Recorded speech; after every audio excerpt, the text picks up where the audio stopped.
जय श्री राम भाइयों। उम्मीद है आप सभी लोग बहुत ज़्यादा अच्छे होंगे।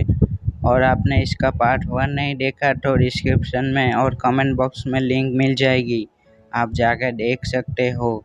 तो चलिए बिना देरी किए हुए इस एपिसोड को स्टार्ट करते हैं।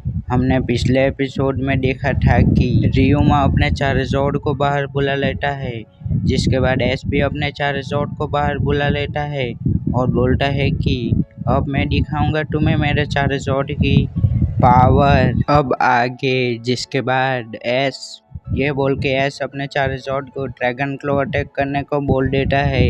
बिना देरी किए हुए चारजोर्ड ड्रैगन क्लो अटैक कर देता है। तो रियुमा भी बोलता है चारजोर्ड तुम भी करो ड्रैगन क्लो अटैक। तो रियुमा का चारजोर्ड भी ड्रैगन क्लो अटैक कर देता है, जिसके बाद दोनों ही चारजोर्ड एक दूसरे को ड्रैगन क्लो अटैक मारने लगते हैं और दोनों ही चारजोर्ड एक दूसरे को बहुत ज़्यादा डैमेज करने लगते हैं।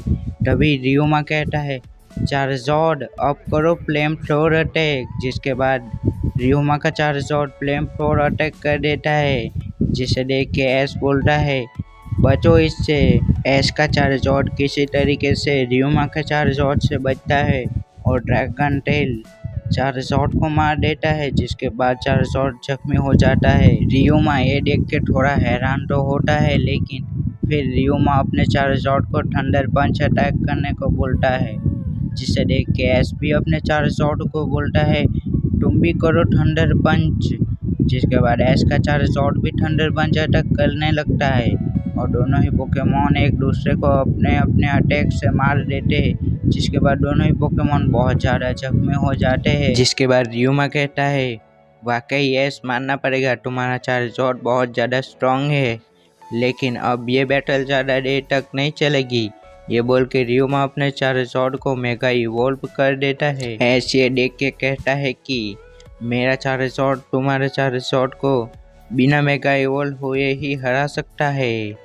जिसके बाद एस कहता है चारजोर्ड तुम फायर बॉल अटैक करो, जिसके बाद एस का चारजोर्ड फायर बॉल अटैक कर देता है, जिसे देख के रियुमा कहता है तुम भी करो चारजोर्ड ड्रैगन क्लो और इस अटैक को बेकार करो। जिसके बाद रियुमा का चारजोर्ड ड्रैगन क्लो अटैक करके इस अटैक को बेकार कर देता है, जिसे देख के एस बहुत ज़्यादा हैरान हो चुका होता है। जिसके बाद रियुमा कहता है अब ये बैटल ज़्यादा देर तक नहीं चलेगी और अपने चारजोर्ड को फायर ब्लास्ट अटैक करने को बोल देता है, जिसके बाद रियुमा का चारजोर्ड भी फायर ब्लास्ट अटैक कर देता है और ये अटैक लगता है सीधा एस के चारजोर्ड को। जिसके बाद एस का चारजोर्ड बहुत ज़्यादा जख्मी हो जाता है।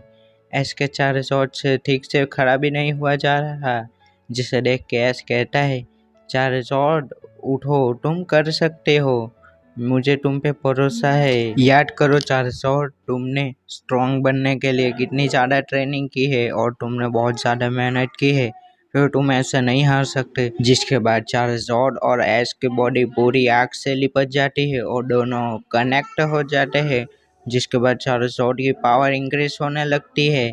अब चारजोर्ड बहुत ज़्यादा पावरफुल हो चुका होता है और चारजोर्ड की पावर पीक पे होती है। जिसके बाद एस कहता है चारजोर्ड मारो उसे, जिसके बाद एस का चारजोर्ड रियुमा के चारजोर्ड को मारने लगता है। जिसके बाद रियुमा भी कहता है तुम भी चारजोर्ड मारो उसे, जिसके बाद रियुमा का चारजोर्ड भी एस के चारजोर्ड को मारने की कोशिश करता है, लेकिन एस का चारजोर्ड इन सभी अटैक को डॉज कर लेता है और ड्रैगन क्लो और ड्रैगन टेल अटैक रियुमा के चारजोर्ड को मार देता है। जिसके बाद रियुमा का चारजोर्ड बहुत ज़्यादा जख्मी हो जाता है, जिसे देख के रियुमा बहुत ज़्यादा हैरान हो जाता है, लेकिन फिर रियुमा कहता है तुम भी ड्रैगन क्लो अटैक करके मारो उसे, जिसे देख के एस कहता है रियुमा का चारजोर्ड अब तुम्हारे बहुत ज़्यादा करीब है, अब उसे पकड़ लो और सेस्मिक टॉस मार दो। जिसके बाद एस का चारजोर्ड रियुमा के चारजोर्ड को पकड़ लेता है और रियुमा का चारजोर्ड शूटने की बहुत कोशिश करता है, लेकिन शूट नहीं पाता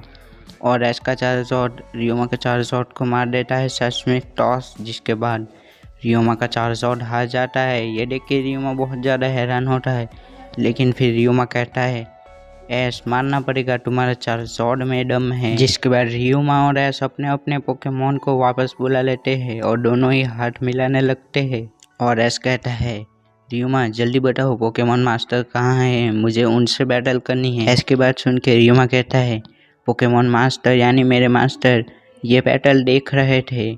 स्टेडियम की सबसे ऊपर की सीट पे देखो, ऐश देखता है कि वहाँ पे तो कोई बैठा हुआ है, तभी वो ऐश की तरफ ही चलते चलते आने लगता है। बस इस एपिसोड में तो इतना ही। अगर आपको एपिसोड पसंद आया है तो लाइक सब्सक्राइब करके जाना।